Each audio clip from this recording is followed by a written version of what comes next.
Daniela, can you stay late tonight?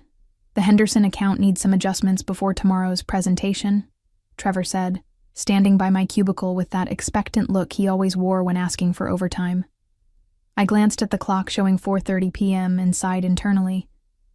This was the third time this week, but I nodded anyway. Sure, Trevor. I'll get it sorted. My name is Daniela Cortez, and at 38 years old, I had become the backbone of Nexus One Logistics here in Denver, Colorado. For nearly 9 years, I had been their regional operations analyst, handling everything from client accounts to system integrations that kept our supply chain running smoothly. My colleagues often joked that I was the human equivalent of our main server, always running, never complaining, and somehow essential to everything working properly. The office buzzed around me as I pulled up the Henderson files. Nexus One specialized in freight coordination across the Rocky Mountain region, and our clients trusted us with millions of dollars in cargo every month. I had built most of our current systems from scratch, created the filing protocols that everyone used, and maintained relationships with vendors that Trevor took credit for in meetings. Not that I minded much. I found satisfaction in the work itself, in solving problems that others found impossible. Daniela's on it had become Trevor's standard response whenever CEO Helen Brackmore asked about complicated projects. He had been my supervisor for 3 years now, ever since his transfer from the Portland office. At 41, he possessed an MBA and an inflated sense of his own importance, but he relied on me more than he would ever admit. I knew where every file was stored, had the passwords to accounts he had forgotten about, and understood the intricate relationships between our various client contracts. My phone buzzed with a text from my mother. Grandpa Elias is asking for you again. The doctors say it might be soon. I stared at the message, feeling a familiar knot form in my stomach. My grandfather, Elias Cortez, was 87 years old and had been battling lung disease for months. He was a decorated World War II veteran who had raised me after my parents died in a car accident when I was 12. Everything I knew about resilience, about quiet strength, and doing what needed to be done, I had learned from him. "Everything okay?" asked Jenna from the neighboring cubicle, noticing my distraction. "Just family stuff," I replied, forcing a smile. "Nothing urgent." But as I worked late into the evening, updating spreadsheets and cross-referencing delivery schedules, I could not shake the feeling that time was running out. Grandpa Elias had always been my anchor, the one person who understood my dedication to work, because he had lived his entire life with the same quiet commitment to duty. I wondered if he knew how much I still needed his guidance. The call came at 2 a.m. on a Tuesday morning. I fumbled for my phone, instantly awake with the kind of clarity that comes when you have been expecting bad news. "Daniela, honey, it's time." My mother's voice was steady but strained. "Grandpa wants to see you." I drove through empty Denver streets to the hospital, my mind racing between logistics and grief. Grandpa Elias looked smaller than I remembered, but his eyes were still sharp when I entered his room. He squeezed my hand with surprising strength. "There's my successful granddaughter," he whispered, his voice carrying that familiar pride that had sustained me through every challenge. "Tell me about work. Are they treating you right?"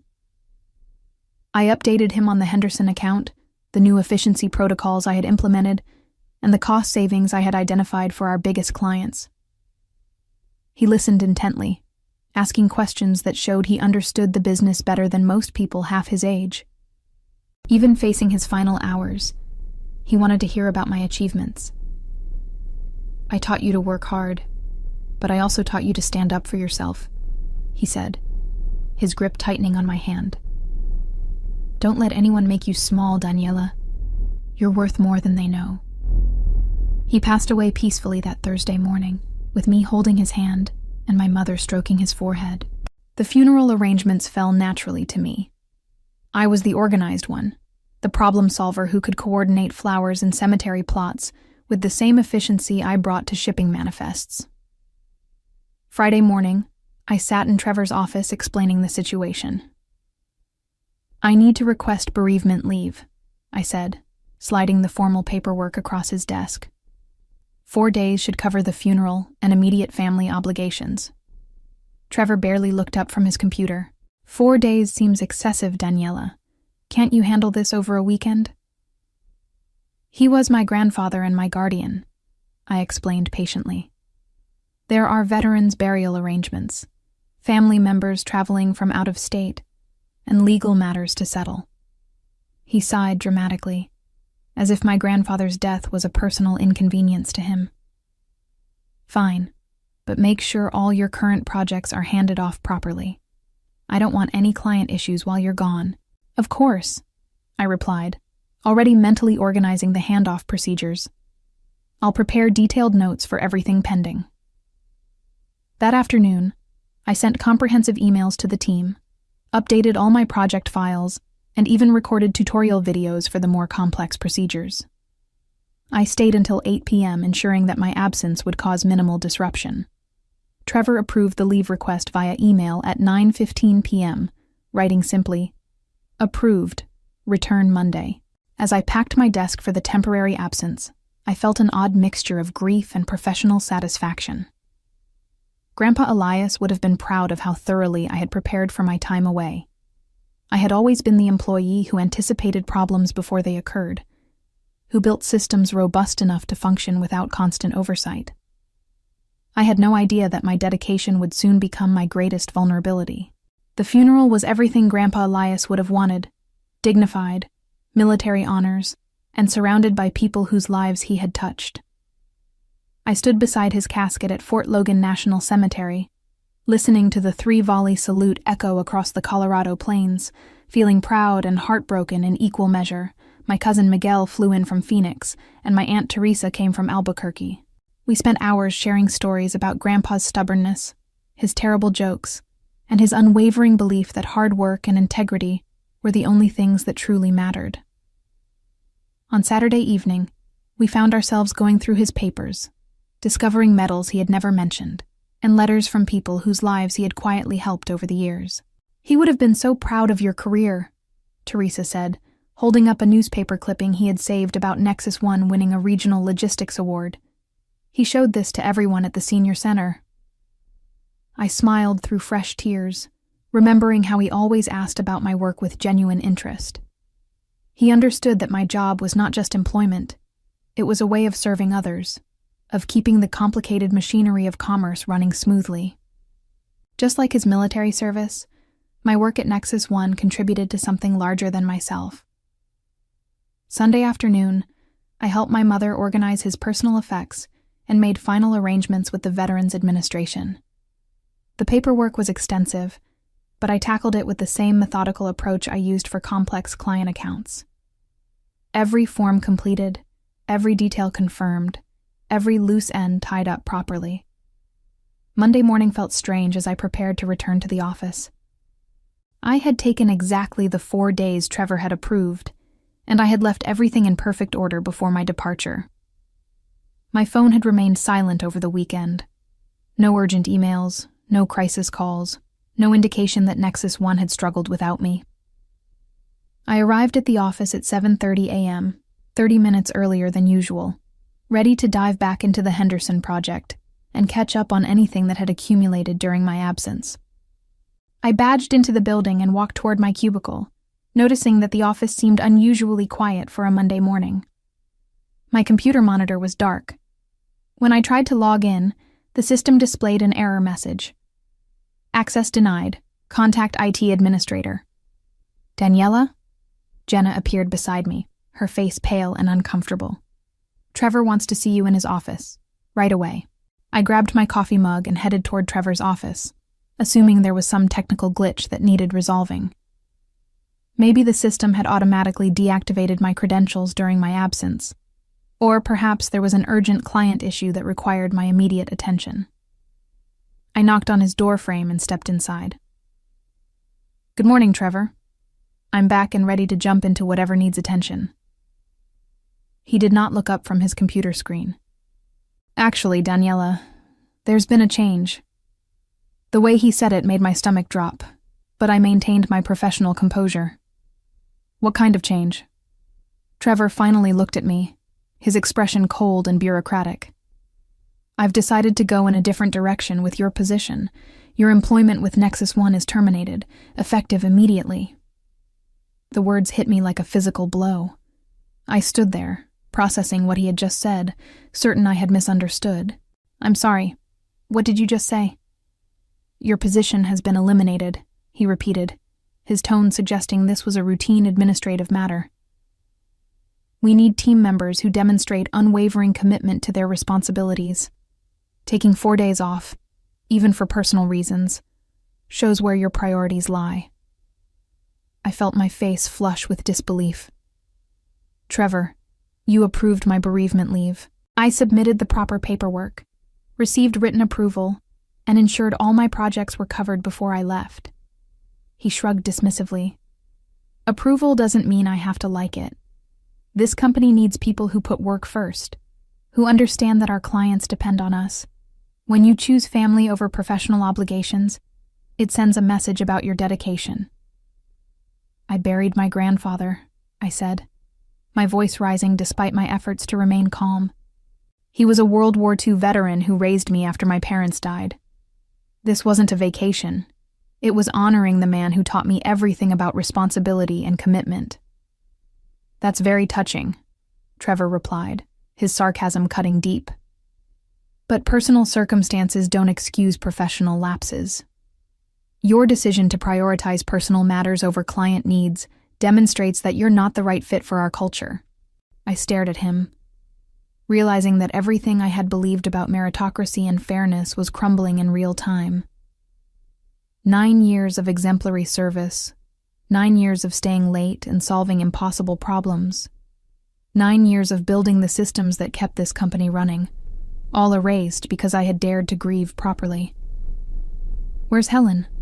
I asked, referring to our CEO. I'd like to discuss this with her. Helen is aware of my decision and supports it. Trevor lied smoothly. I knew he was lying because Helen Brackmore had always appreciated my work and had personally commended my dedication during performance reviews. But I also knew that challenging his authority would only make things worse. I see, I said quietly, feeling a strange calm settle over me. What's the process for transitioning my responsibilities?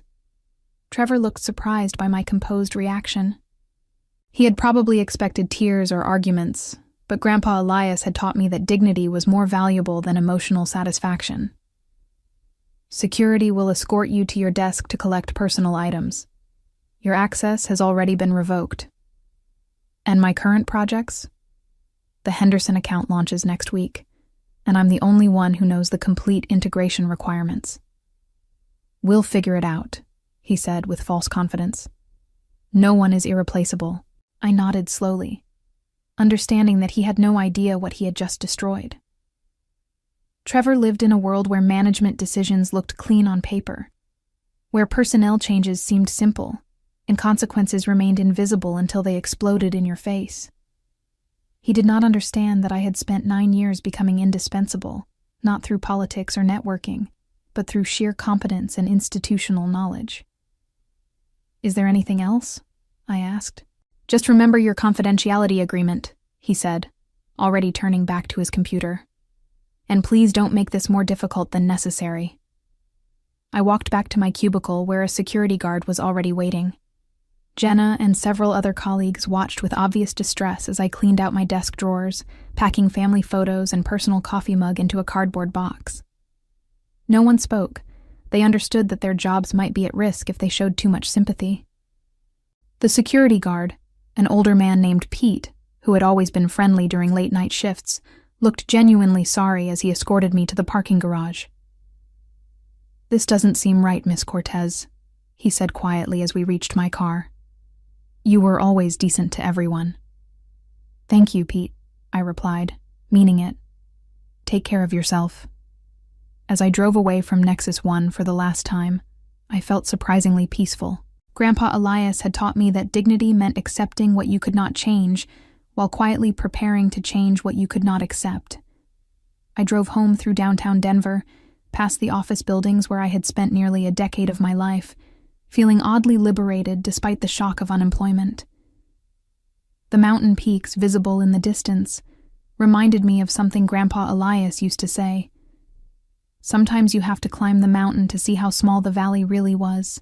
At home, I made coffee and sat at my kitchen table, opening my laptop to assess my situation. I had always been financially responsible, a habit learned from my grandfather, so I had substantial savings and no debt except my mortgage. More importantly, I possessed 9 years of specialized knowledge about logistic systems, client relationships, and operational efficiency that had value far beyond Nexus One's narrow perspective. My phone buzzed with text messages from colleagues who had heard about my termination. Jenna wrote, "This is insane. Everyone knows you're the best analyst we have." Carlos from accounting added, "Trevor's making a huge mistake. Is there anything I can do?" I appreciated their support, but I also understood they were scared. Trevor had just demonstrated that job security meant nothing if you crossed invisible lines he drew without warning. My colleagues needed to protect themselves, and I did not blame them for keeping their distance. Instead of dwelling on anger or self-pity, I began researching the logistics consulting market in Colorado. Within 2 hours, I had identified 6 companies that specialized in supply chain optimization, and 3 independent consultants who were earning significant fees for exactly the kind of work I had been doing at Nexus One.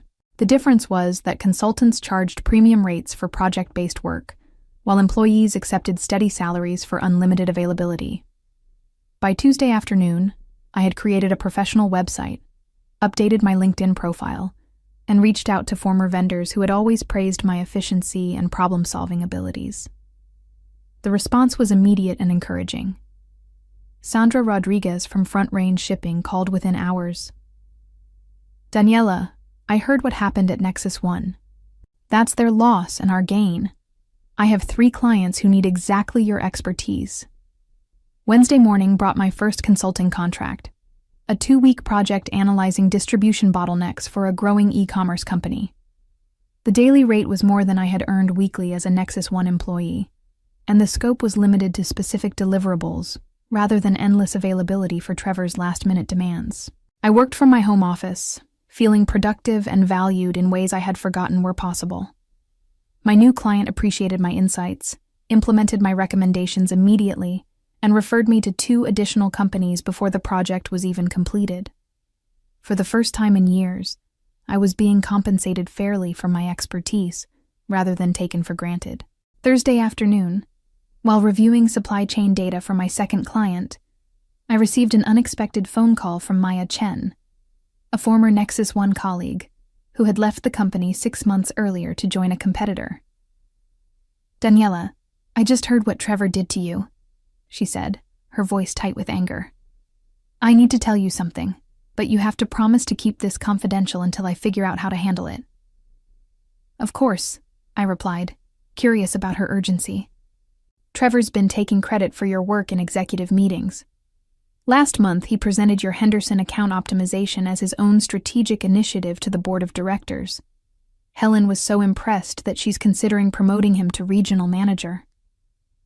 I felt a cold clarity settle over me as Maya continued describing Trevor's systematic appropriation of my accomplishments. He had not just fired me for grieving my grandfather. He had stolen my professional identity to advance his own career. The man who called me irreplaceable had been building his reputation on my innovations while positioning himself to eliminate the person who could expose his incompetence. "Maya," I said slowly, "I think Trevor just made the biggest mistake of his career." Friday morning arrived with the kind of crisp autumn clarity that made Denver beautiful, and I woke up with a sense of purpose I had not felt in years. As an independent consultant, I was already earning more than my Nexus One salary while working fewer hours and dealing with clients who actually appreciated my expertise. But Maya's revelation about Trevor's theft of my work had ignited something deeper than professional ambition. It had awakened my grandfather's sense of justice. I spent the morning researching Trevor's background, discovering a pattern that explained everything. At his previous position in Portland, he had been transferred laterally after a project failure. And before that, His tenure in Seattle had ended with what HR euphemistically called performance concerns. Trevor was not a rising star. He was a corporate survivor who advanced by claiming credit for other people's successes while avoiding responsibility for his own failures. The irony was perfect. By firing me, Trevor had eliminated the only person who could cover for his incompetence when real challenges arose. He had stolen my innovations to impress Helen Brackmore, but he lacked the deep knowledge to implement or maintain the systems he claimed to have created. It was like a chef taking credit for a recipe without knowing the ingredients. My phone rang at 11 a.m. Helen Brackmore's name appeared on the screen, and I let it go to voicemail. The message was brief, but revealing. Daniela, this is Helen. I need to discuss an urgent matter with you. Please call me back as soon as possible. I did not call back. Instead, I researched Helen's background and discovered that she was actually quite competent. The kind of CEO who had built Nexus One through smart decisions and genuine leadership. Trevor's deception had not just harmed me, it had compromised her ability to make informed decisions about her own company.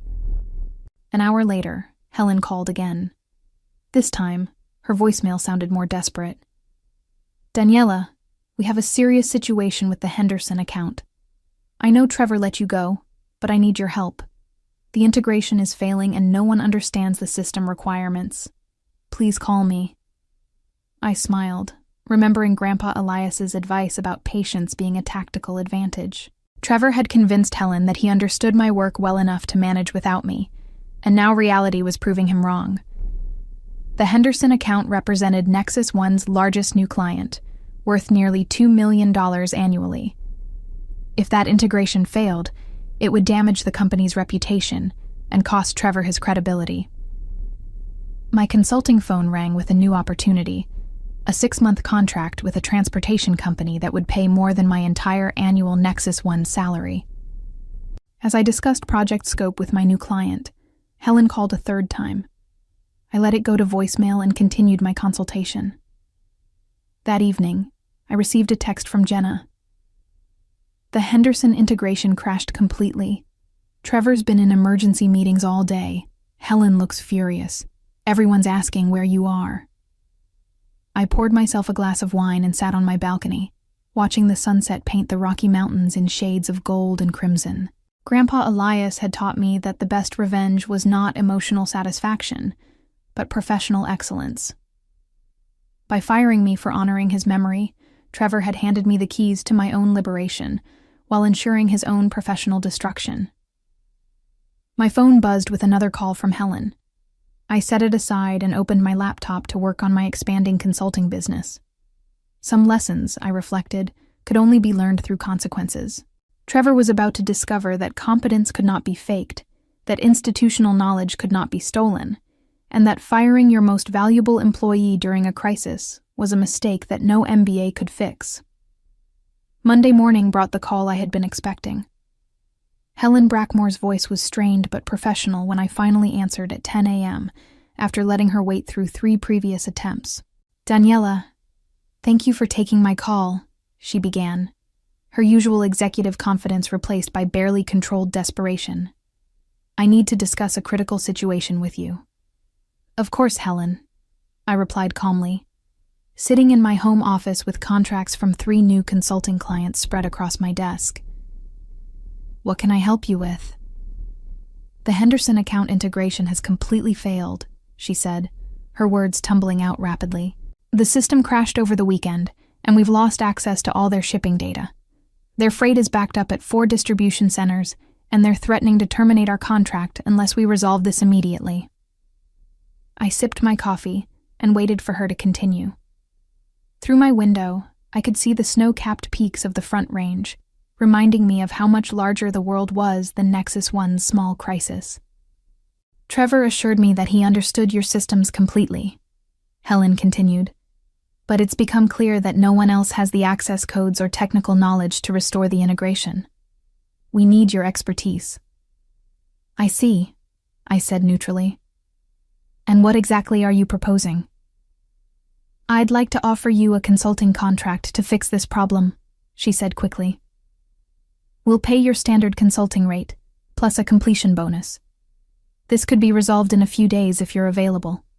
I paused, pretending to consider her offer while actually reviewing the email I had received that morning from a logistics firm in Seattle. They wanted me to design their entire supply chain system, a 6-month project worth more than I had earned in 2 years at Nexus One.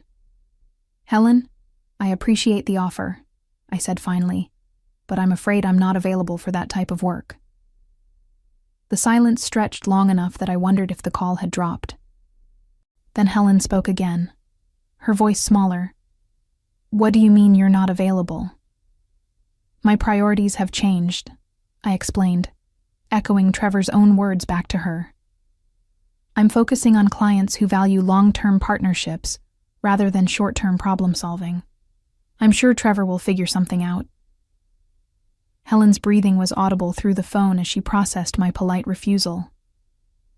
Daniela, I think there's been a misunderstanding about your termination. I wasn't involved in Trevor's decision, and I don't think he properly considered the implications. There's no misunderstanding, I replied gently. Trevor made it very clear that Nexus One needs employees who put work before personal obligations. I respected his decision and moved on accordingly. But this is different, Helen protested. We're talking about a consulting arrangement, not employment. You'd be working as an independent contractor. I understand the distinction, I said. But I've already committed to other clients who appreciate my expertise from the beginning of our relationship, rather than only when they're facing a crisis. I could hear Helen conferring with someone in the background, probably Trevor, frantically trying to salvage his reputation. When she returned to the call, her tone had shifted from desperation to something approaching panic. The Henderson account is worth $2 million annually, she said. If we lose them, it will impact our entire operation. Surely we can work something out. I'm certain you'll find a solution, I assured her. Trevor mentioned that no one is irreplaceable, so I'm confident he'll demonstrate that principle. Daniela, please. Helen's professional facade finally cracked. I'm asking for your help not just as CEO of Nexus One, but as someone who genuinely regrets what happened to you. Trevor made a terrible mistake. I appreciate your honesty, Helen, I said, meaning it. But I learned from my grandfather that respect is earned through consistency, not crisis management. When someone shows you who they really are, it's wise to believe them. I could hear papers shuffling and muffled voices as Helen struggled to find some argument that might change my mind. There was nothing she could say that would repair the damage Trevor had caused, and we both knew it. I have to respect your decision, she said finally, defeat evident in her voice. But if you change your mind... I won't, I assured her, but I wish you the best in resolving this situation. After ending the call, I returned to my consulting work, feeling the quiet satisfaction that comes from professional validation. My new clients valued my expertise enough to plan projects around my availability, to seek my input during the planning phase, rather than only when their systems failed. That afternoon, Jenna texted me an update. Henderson account officially terminated their contract. Trevor's been called into emergency meetings with the board. Word is he might be demoted or worse. I did not reply to her message, but I felt a deep sense of completion. Grandpa Elias had taught me that justice was not about punishment, but about natural consequences. Trevor had chosen to prioritize his ego over competence, to steal credit rather than earn it, and to fire the person whose knowledge he needed most. The consequences were simply the inevitable result of his choices. By the time November snow began falling on Denver, Trevor had been quietly transferred to a junior position in Nexus One's struggling Phoenix office. Helen had hired an expensive consulting firm to rebuild the systems I had created, but they lacked the institutional knowledge that made those systems effective. 3 more major clients had switched to competitors, and Nexus One's reputation in the Colorado logistics market had suffered permanent damage. Meanwhile, my consulting practice was thriving. I had built a client base that valued expertise over availability, results over presence, and long-term relationships over short-term exploitation. Most importantly, I had honored my grandfather's memory by demonstrating that dignity and competence were more powerful than desperation and deception. Sometimes the best revenge was simply being excellent at what you do, while allowing others to face the consequences of their own poor judgment. As I reflected on my journey from devoted employee to independent consultant, I realized that losing my job at Nexus One had been the greatest professional gift I could have received. It forced me to discover my true worth in a market that rewarded competence rather than loyalty, and showed me that standing up for family was always the right choice, no matter what the cost.